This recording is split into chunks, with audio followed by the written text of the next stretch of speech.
Very very good morning. I am Anupam Kumar. तो मैं आप लोगों को आज सबसे पहले ये बताना चाहता हूँ कि आज का जो चैप्टर है ये बिल्कुल न्यू चैप्टर है, आप लोगों के लिए बहुत ही ज़्यादा इम्पोर्टेंट चैप्टर है। खास करके मैथमेटिक्स में अगर कहा जाए तो बैकबोन माना जाता है डिफरेंशिएशन को। चूँकि डिफरेंशिएशन हो या इंटीग्रेशन हो, अगर आप फिजिक्स में न्यूमेरिकल बनाएंगे तो वहाँ पे भी आपको डिफरेंशिएशन का कहीं ना कहीं काम जरूर पड़ेगा।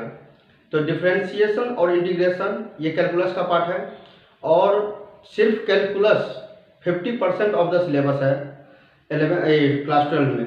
तो क्लास 12 के नज़रिए से अगर देखा जाए तो differentiation is the more and more important chapter for ourselves.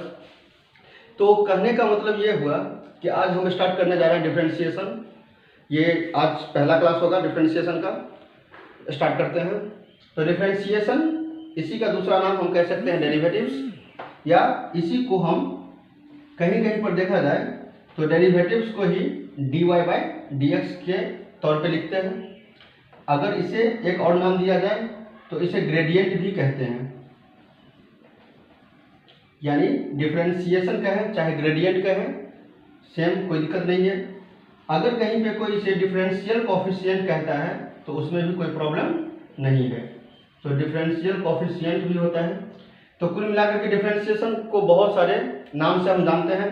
Derivatives हो गया, dy बाई डी है, ग्रेडियंट है, डिफरेंशियल कोफिशिएंट है, डिफरेंशिएशन है। ठीक है। एक बात और मैं आपको बता दूं कि अगर कोई फंक्शन f(x) नाम से है तो इसका जो डिफरेंशियल होगा उसे हम f'(x) से भी डिनोट कर सकते हैं।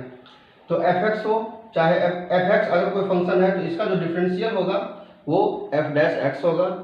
अगर मान लेते हैं कि यहाँ पे y is equal to f(x) है, इसका अर्थ ये हुआ कि y एक ऐसा वेरिएबल है जो x के ऊपर डिपेंड कर रहा है, यानी y is fully dependent on x।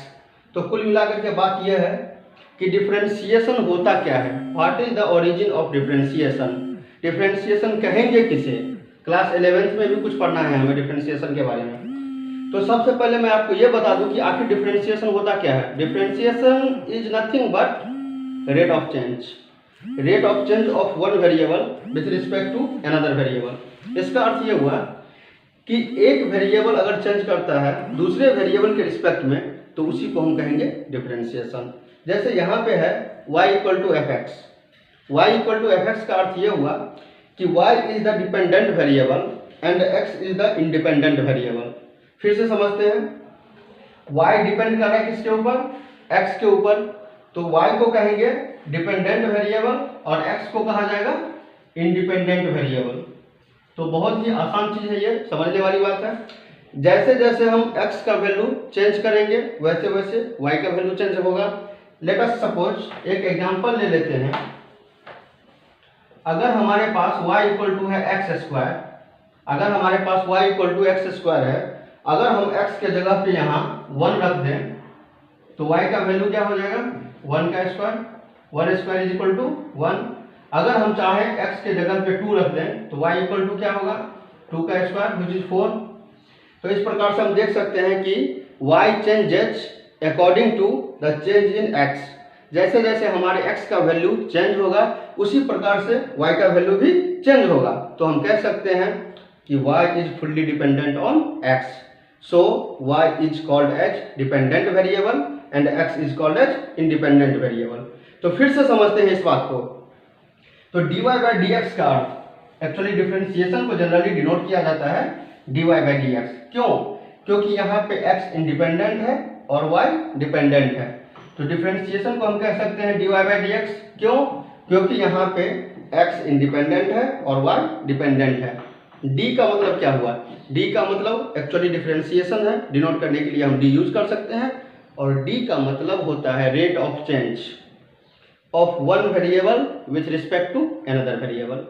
तो dy बाई डी का मतलब क्या हुआ, dy बाई डी का अर्थ यह है कि rate of change of y with respect to x, यानी y चेंज करेगा किसके साथ, x के साथ। तो dy by D actually differentiation को अगर हम डिफाइन करें तो कह सकते हैं differentiation is the part of mathematics which states about the change of one variable with respect to another variable. कैसे, फिर से समझते हैं। अगर हमारे पास कोई डिस्प्लेसमेंट डाले हुआ है, डिस्प्लेसमेंट का कोई इक्वेशन है 3t² + 2t + 1, ये कोई डिस्प्लेसमेंट बता रहा है। अगर हमें कहेगा वेलोसिटी निकालने के लिए, तो हम जानते हैं कि वेलोसिटी क्या होता है, rate of change of displacement with respect to time. इसका अर्थ ये हुआ कि जैसे जैसे डिस्प्लेसमेंट बढ़ेगा या जैसे जैसे डिस्प्लेसमेंट घटेगा टाइम के साथ, तो उसे हम क्या कहेंगे, वेलोसिटी कहेंगे।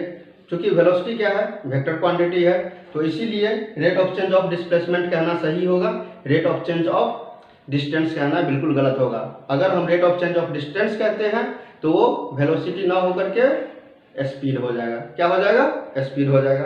देखते हैं, अगर हमें कोई कहे वेलोसिटी निकालने के लिए, तो वेलोसिटी इज इक्वल टू होता है, एक्चुअली फिजिक्स में ये चीज आप पढ़े होंगे क्लास 11 में, ds/dt। तो ds/dt का अर्थ ये हुआ rate of change of displacement with respect to time, यानी rate of change of displacement with respect to time. जैसे जैसे टाइम बढ़ेगा वैसे वैसे डिस्प्लेसमेंट बढ़ेगा, और यही ds/dt समथिंग लाइक dy/dx। चूंकि यहाँ पे y डिपेंडेंट है, x इंडिपेंडेंट है, तो होगा dy/dx। चूंकि यहाँ पे s डिपेंडेंट है और t इंडिपेंडेंट है, तो यहाँ पे हो जाएगा ds/dt। अब तो कुछ समझ में आ रहा होगा, कोरिलेट कर सकते हैं हम।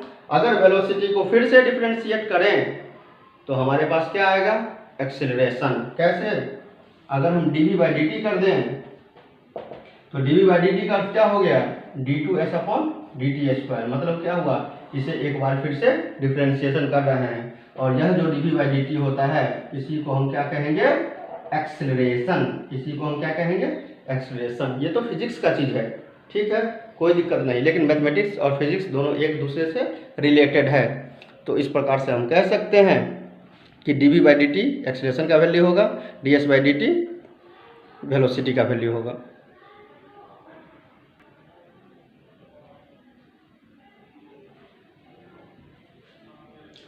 अब यहाँ पे सबसे पहले हम कुछ डिफिनेशन के बारे में बात करेंगे, डिफरेंशिएशन को किस तरह से डिफाइन कर सकते हैं। तो डिफरेंशिएशन को डिफाइन करने का बहुत बड़ा बात नहीं है ये, अभी हम पहले भी आपको बता चुके हैं। The rate of change of one variable with respect to another variable is called as differentiation. यानी एक वेरिएबल अगर दूसरे वेरिएबल के रिस्पेक्ट में जो चेंजिंग आता है उसे हम क्या कह सकते हैं, डिफरेंशिएशन कह सकते हैं।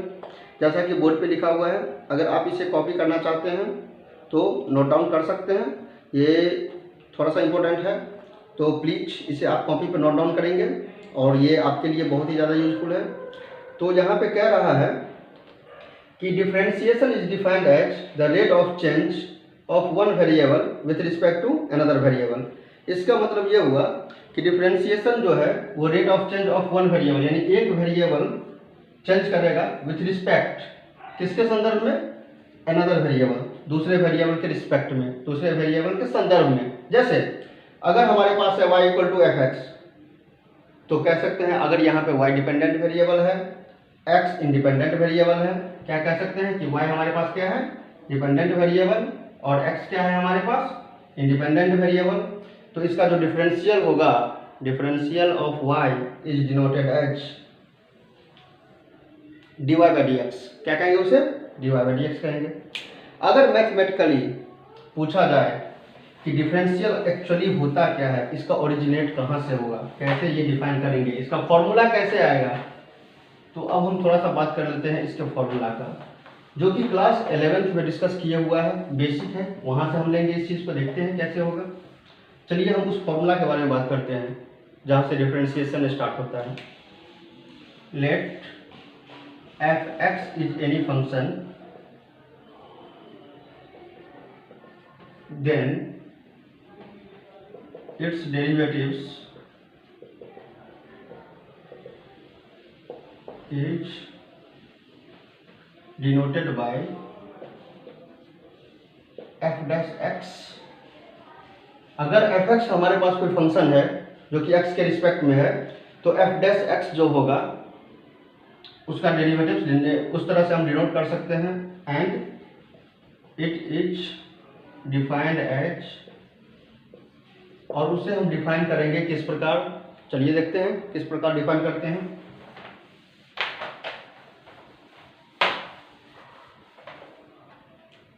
F dash X is equal to F, यहाँ पे लिमिट का काम आएगा।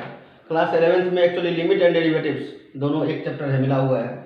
यहाँ पे भी हम लिमिट का यूज करेंगे। Limit H tends to 0 F x plus H minus F x divided by h, यानी f dash x equal to क्या होगा। ये बेसिक फॉर्मूला है, इसका काम ज़्यादा नहीं पड़ेगा, क्योंकि आगे हम फॉर्मूला याद करेंगे डिफरेंशिएशन बनाने के टाइम में, उस फॉर्मूला का डायरेक्ट यूज करेंगे। लेकिन यहाँ पे एफ डैश एक्स को अगर डिफाइन करना हो तो लिख सकते हैं limit H tends to 0 F x plus H minus F x divided by H. तो ये मेन फॉर्मूला है डिफरेंशिएशन का, जिसमें कि लिमिट का यूज करना पड़ता है। अब हम एक फॉर्मूला यूज करते हैं, एक क्वेश्चन बनाते हैं। क्वेश्चन में दिया हुआ है अगर एफ एक्स इक्वल टू है एक्स स्क्वायर तो हमें चाहिए एफ डैश एक्स। जैसा कि फॉर्मूला हम यूज कर रहे थे, हमारे पास एफ एक्स बराबर क्या दे दिया है क्वेश्चन में, X square. F x plus H equal to क्या हो जाएगा, एक्स प्लस एच का होल स्क्वायर। ध्यान दीजिएगा, F X equal to X square, then F x plus H equal to क्या होगा, एक्स प्लस एच का होल स्क्वायर। सही है। अब हम यूज करते हैं लिमिट, चूंकि हम जानते हैं कि F dash x equal to क्या होगा, limit H tends to 0 F x plus H minus F x divided by H. चलिए स्टार्ट करते हैं।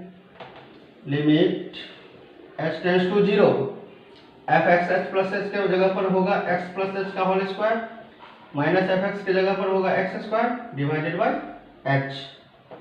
ठीक है,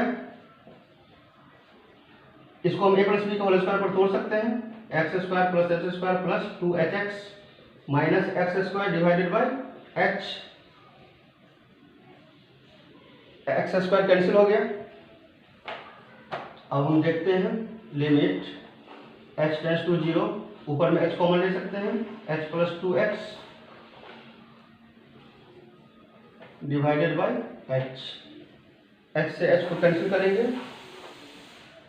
अब हम क्या करेंगे, जहां पे h है वहां पे 0 रख सकते हैं, क्योंकि लिमिट h टेंड्स टू 0 है हमारे पास। तो ये 0 plus 2x which is equal to 2x। तो इस प्रकार से हम देख सकते हैं कि अगर F X equal to X square है तो उसका जो डिफरेंशियल होगा एफ डैश एक्स का वैल्यू वो 2x होगा। क्योंकि ये निकालना तो बहुत ही सिंपल है, बहुत ही आसान है। कब, जब अगर हमारे पास फॉर्मूला है तब। लेकिन अभी फिलहाल हमारे पास कोई फॉर्मूला नहीं है, जो बेसिक डिफिनेशन था उसके माध्यम से हम निकालना चाहे हैं। और इस प्रकार से आप देख सकते हैं कि एक्स स्क्वायर का जो डेरिवेटिव्स होगा वो 2x होगा। अगर आप फॉर्मूला का यूज़ करेंगे बाद में तब पर भी 2x ही होगा, उसके लिए इतना करने की कोई ज़रूरत नहीं है। ये बेसिक था, आप इसे अच्छे तरीके से लर्न करेंगे, स्टडी करेंगे। Thank you. तब तक के लिए रिवाइज करते हैं आप लोग।